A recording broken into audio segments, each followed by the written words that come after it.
صباح الخير البنات، كي دايرين؟ لاباس عليكم؟ نتمنى تكونوا بخير. مرحبا بكم معايا في فيديو جديد. اليوم ان شاء الله كما كتشوفوا غنحضر معكم هاد الحوت، ما عرفتش كيما شنو كيسميوه. المهم هاد النوع هو عنده هاد الجلده شويه قاصحه. عندي تقريبا واحد نص كيلو، فيه 5 طريفات هكا. المهم ها هو الطاجين فاش غنديرو ديال اللامنيون. فرشت ليه هذه شويه ديال سميتو خيزو مقطع، ما مسلوقش، يعني قطعته رقيق كما كتشوفوا. عندي هنا العطريه اللي غندير الحوت، شويه ديال القزبر حبوب خليت فيها هادو باش يبانوا لكم، كمون، سكنجبير، خرقوم، شويه التحميره والملحه. هادو هما العطريه اللي غادي نخلط بها هاد الحوت ديالنا، نشرب زعما الحوت. عندي الزيتون، عندي المطيشه، واحد المطيشه مقطعه، شويه ديال البصله وشويه ديال هذا القزبر والمعدنوس مقطعين رقيق. عندي هنا شويه ديال الزيت نباتيه والروميه وشويه ديال السمن. كما كتشوفوا غنجيب السيبوره ديالي باش نحضر معكم هاد الطويجين. هادو هما المقادير البنات، خفاف وظرف، وكيجي الطاجين ديالنا زوين وظريف. يعني المهم هكا كنحضر هاد الطاجين. المهم خليكم معايا باش تشوفوا الطريقه ديالي. غادي نجيب البنات، ها هو الطبسيل فاش غندير سميتو. غادي نكحزو غير شي شويه، غندير هاد العطريه كامله هنا، غنخلطها في هاد شويه ديال الماء اللي درت للحوت بحال هكا، وغنضيف ليه شويه ديال القزبر، وغنضيف هاد واحد الضرس ديال الثومه نسيت ما ذكرتوش معكم. هكا كيجي كما قلت لكم البنات، هاد الطاجين ساهل وكيجي لذيذ. هكا كنقطع هاد الضرس ديال الثومه، غنخلط غير بيديا باش تشوفوا كيفاش. ندير شويه ديال الزيت، غير شويه، هذه غنديرها في الطاجين. كي كتشوفوا التشرموله، الشرموله ديال الحوت يعني كنحاول نوزعها على الطريفات كاملين البنات. الا شاط ليا غادي نديرها المطيشه، يعني المطيشه وخيزو، يعني شويه غنوزعوا على هذا، على خيزو كما قلت لكم.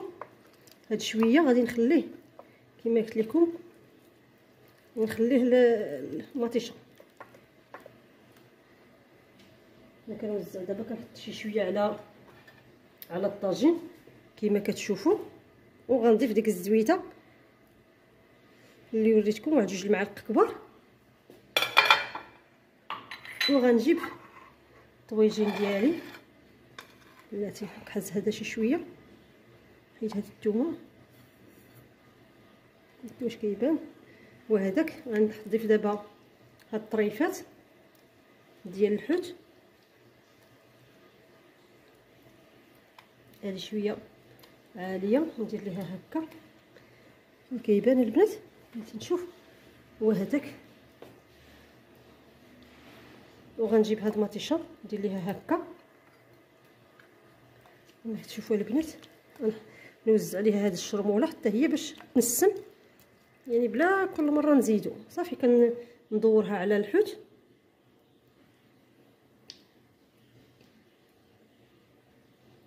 بحال هكا كما كتشوفوا.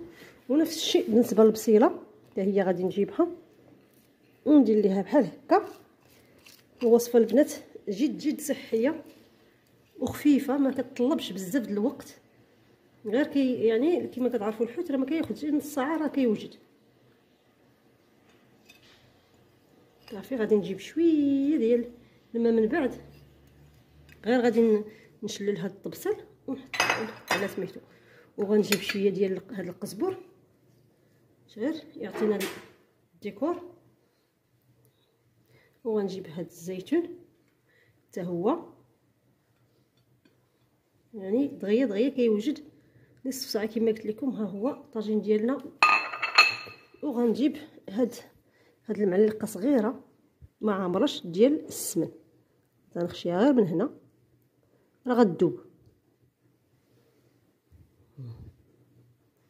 صافي يلا غادي نخليكم ان شاء الله واحد 15 دقيقه حتى كيدخل فيه الطياب، ونرجع لكم. يعني مده نصف ساعه البنات راه كيما قلت لكم كيطيب. من الاحسن الا كاع عندكم المجمر زعما هذا ديروا في المجمر كيجي ألذ اكثر من البوطه ديال الكاس. المهم خليكم معايا.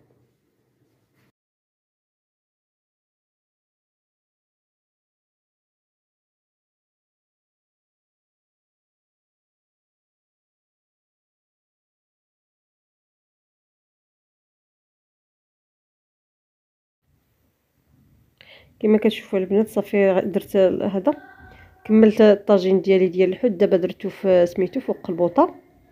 المهم غادي نتسنى عليه واحد 15 دقيقه ونرجع لكم ان شاء الله. صافي البنات بعد ما دازت 15 دقيقه كما كتشوفوا راه صافي العافيه دخلات في الحوت ديالنا. يعني قريب يطيب، ما بقى ليه والو البنات. كنقص عليه العافيه، يعني من الاول غير كتطلع فيه الغليه كنقص عليه وكنخليه حتى كيمص داك سميتو، حتى كتنشف شي شويه من الماء، وكنقدموه بالصحه والراحه. راه كنبغي نوريكم فيها سميتو ساعه سخون. المهم هذا هو الطاجين ديالي كما شفتوا، سريع التحضير، اوميغا 3 100% صحي 100%. عجبكم الفيديو ما تنسونيش بجيم الفيديو، اشتركوا في القناه، تفضلوا نساء امران، بارطاجيو الفيديو اذا كان ممكن باش القناه ان شاء الله تكبر بكم. يلا نتلاقاو في فيديو اخر ان شاء الله مع وصفه جديده. بسلامه.